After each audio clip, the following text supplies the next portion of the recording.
Welcome to the Ask Faleskini Podcast with a guest. I'm proud to present Laura Patac. Laura, welcome to the show. Please tell us more about yourself. What is your story? Well, thank you, Peter, and it's wonderful to be here. I will start sharing where my work sits nowadays, and after that, we are going to get into the story. Let's see Good. how much time do we have. So nowadays, my work sits at the intersection of career strategy, leadership, and personal reinvention. And I think that reinvention as a word will resonate with some of your listeners and viewers. Mhm. And after more than 25 years in global executive roles across a handful of continents, I stepped away 3 years ago from corporate to understand the question that many successful people, I believe that they carry with them. And that question is, I think it's a translation of a feeling that they achieved so much, and at one moment it doesn't feel enough anymore. So that journey and the answer to this question, why it doesn't feel anymore, the answer to that question become my second book, Whole Not Perfect. And today I help professionals reconnecting with their strengths, rewrite the stories they tell themselves, because this is one of the most important stories. And I somehow help them, not direct them, but help them through questions to take decisions and make intentional decision about what comes next for them. Amazing.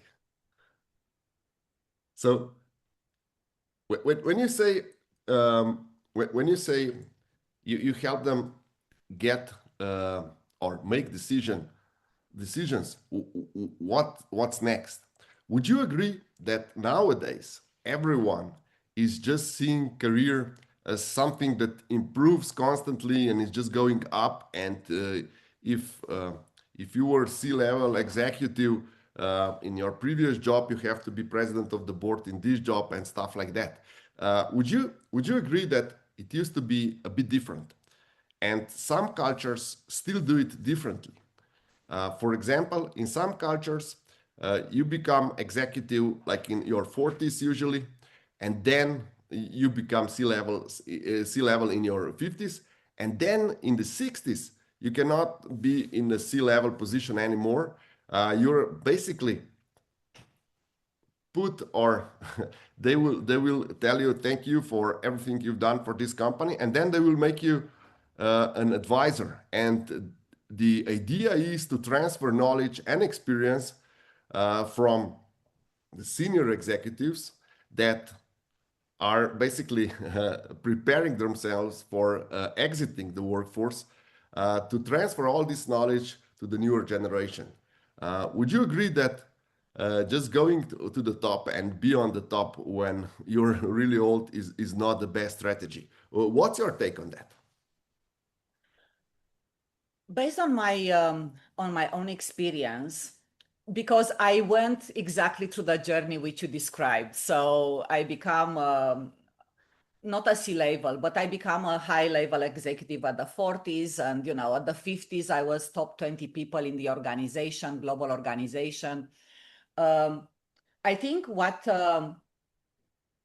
is important for individuals to ask themselves, and I started to ask that question to myself, why it still matter for me to do what I'm doing right now? Because there will be instances where actually you are very connected. Your values are still very connected with what you do.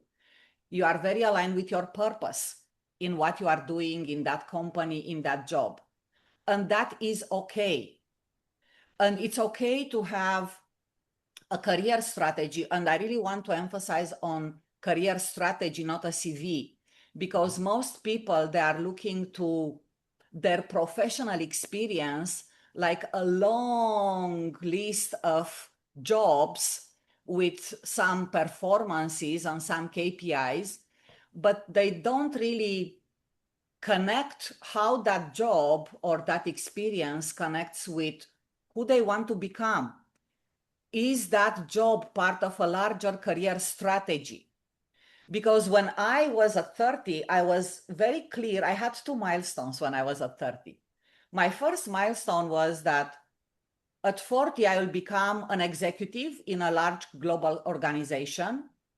And at 55, I'm going to be doing an exit and I'm going to be doing what I love to do most.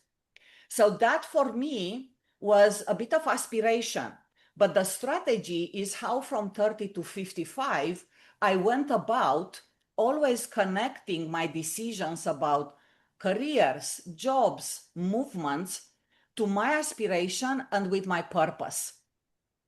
I think one of the things which people should is not the right word, by the way, people might think about is that their career, which is an amazing, story which they can tell later on, it has to be connected with who you are, who you want to become, your purpose and your values, not just a simple list of experiences on a CV.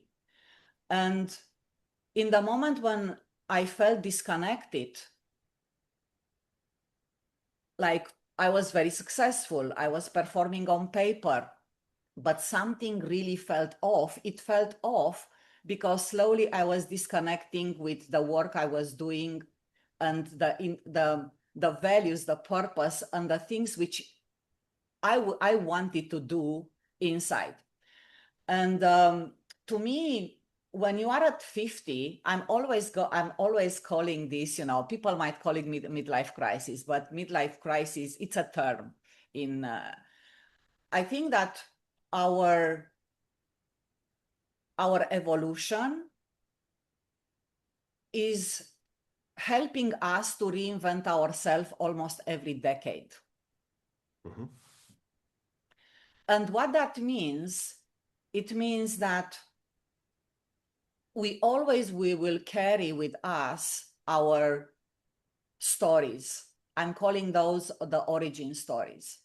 And those kind of big aha moments in life that define somehow the point where you are right now. And it could be an emotional shift. It could be a very important personal decision, family decision, but they carry a lot of weight. Usually we look to those experiences and we are saying, oh, I went through that. But I'm going to be asking another question. If you went through that and you went on the other side, what you carry with you as a learning, as something that you add to your values, or maybe to a different way how you do things. Because it's not just about the story, it's about the learning as well. And it's also what you leave behind. Because sometimes in life, we just carry, but we forgot to ask the question, what we carry, it's still serving us.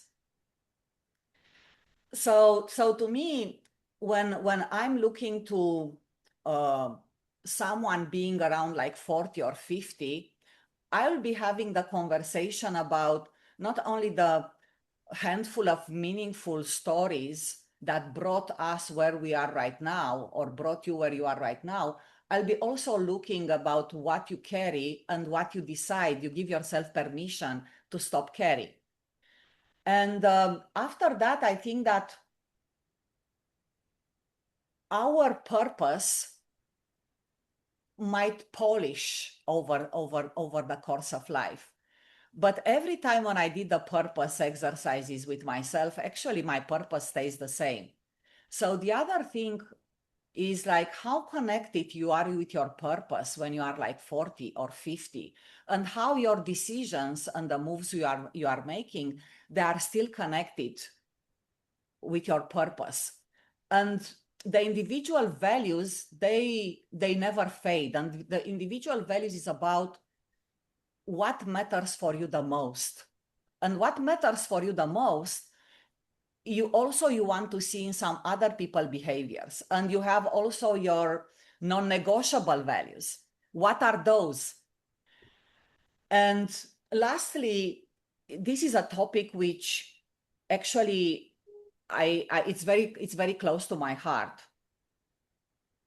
It's about our strengths DNA. Mhm. And our strengths DNA, I think we all have a set of natural talents which we use every day, sometimes even without knowing.